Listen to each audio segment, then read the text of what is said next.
Welcome to me Pramila recipes. ఇవాల్టి ఎపిసోడ్లో నేను మీకు చెప్పబోయే రెసిపీ వచ్చేసి కట్టె పొంగలండి. ఇది చాలా టేస్టీగా ఉంటుందండి. దీన్ని మీరు లంచ్లోకైనా చేసుకోవచ్చు, లేదంటే కనుక బ్రేక్ఫాస్ట్లోకైనా చేసుకోవచ్చు అన్నమాట. అసలు ఎంత టేస్టీగా ఉంటుందంటే మాటల్లో చెప్పలేము. అలాగే దీని ప్రొసీజర్ కూడా చాలా ఈజీనండి.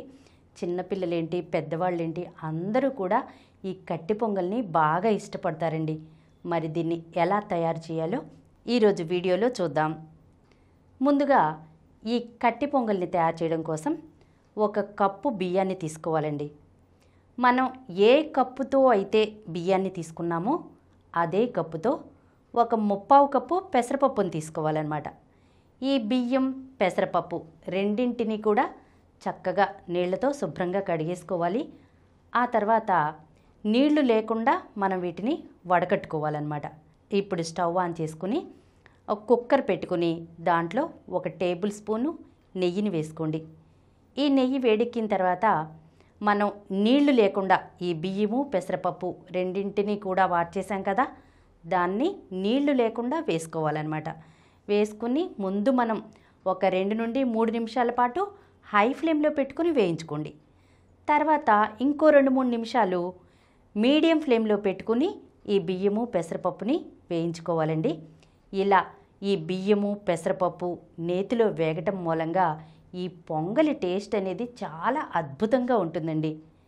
ఇంకా మనం ఇవి వేగిన తర్వాత ఇందులో మనం ఏ గ్లాస్తో అయితే బియ్యం కొలుచుకున్నామో అదే గ్లాస్తో ఒక 6 గ్లాసుల వరకు వాటర్ పోసుకోవాలి.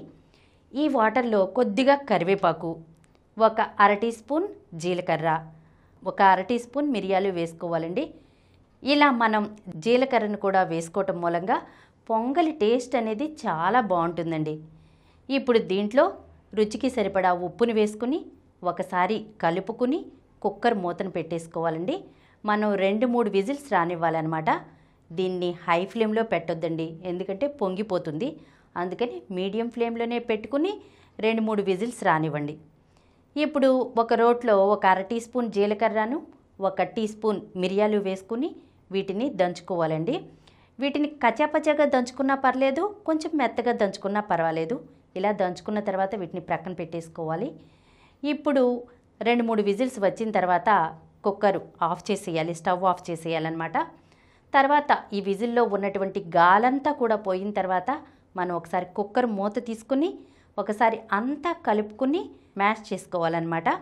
ఇప్పుడు దీంట్లో మనం ఒక అరకప్పు నుంచి 1 కప్పు వరకు వాటర్ పోసుకోవాలండి.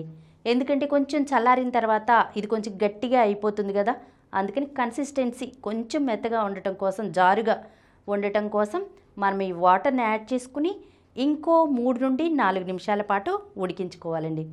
ఈలోపు మనం దీనికి పోపు అనేది పెట్టుకోవాలన్నమాట. ఈ పోపు చాలా ఇంపార్టెంట్ అండి. ఈ పోపు కోసం ప్రక్కన ఇంకో బాండీ పెట్టుకుని అందులో ఒక 3 నుండి 4 టేబుల్ స్పూన్ల నెయ్యిని వేసుకోండి. నెయ్యి కాగిన తర్వాత ఇందులో 1/2 టీ స్పూన్ ఆవాలు, అలాగే మనం ముందుగా దంచి పెట్టుకున్నాం కదా జీలకర్ర మిరియాలు పౌడరు, అది వేసుకోవాలండి. తర్వాత ఇందులో 1/2 టీ స్పూన్ అల్లం ముక్కలు అనమాట, చిన్న చిన్నగా కట్ చేసిన అల్లం ముక్కలు, అలాగే 2 పచ్చిమిర్చి చక్కగా సన్నగా కట్ చేసిన పచ్చిమిర్చి వేసుకుని వేయించుకోవాలండి. ఇవి కొంచెం ఫ్రై అయిన తర్వాత ఇందులో ఒక 20 వరకు జీడిపప్పు పలుకులు వేసుకోవాలి. అలాగే ఇవి కొంచెం ఫ్రై అయిన తర్వాత ఇందులో కొద్దిగా కరివేపాకు, అలాగే కొద్దిగా ఇంగువ వేసుకోవాలండి. వేసుకుని ఒకసారి కలుపుకోవాలి. ఈ పోపుని మనం ఈ కట్టె పొంగల్లో వేసుకుని ఒకసారి కలుపుకోవాలండి. అంతేనండి, ఎంతో టేస్టీగా ఉండేటువంటి కట్టె పొంగలి రెడీ అయినట్లే.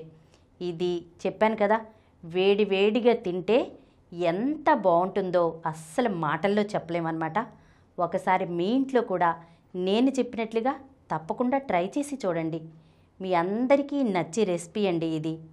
ఈ వీడియో మీకు నచ్చినట్లయితే మా ఛానల్కు సబ్స్క్రైబ్ చేయండి, లైక్ చేయండి, మీ ఫ్రెండ్స్కి షేర్ చేయండి.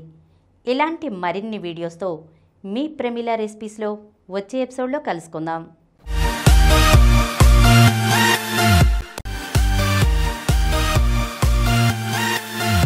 ఈ కార్యక్రమం మీకు ఎంతో నచ్చింది కదా. ఇటువంటి మరిన్ని వీడియోల కోసం అనతి కాలంలోనే 20 కోట్లకు పైగా వ్యూస్ సాధించిన సమరం ఛానల్ సమర్పించు సమరం ఫుడ్ ఛానల్కు సబ్స్క్రైబ్ చేయండి, లైక్ చేయండి, మీ ఫ్రెండ్స్కి షేర్ చేయండి. అలాగే ప్రక్కనున్న గంట సింబల్ని ప్రెస్ చేయడం మర్చిపోకండి.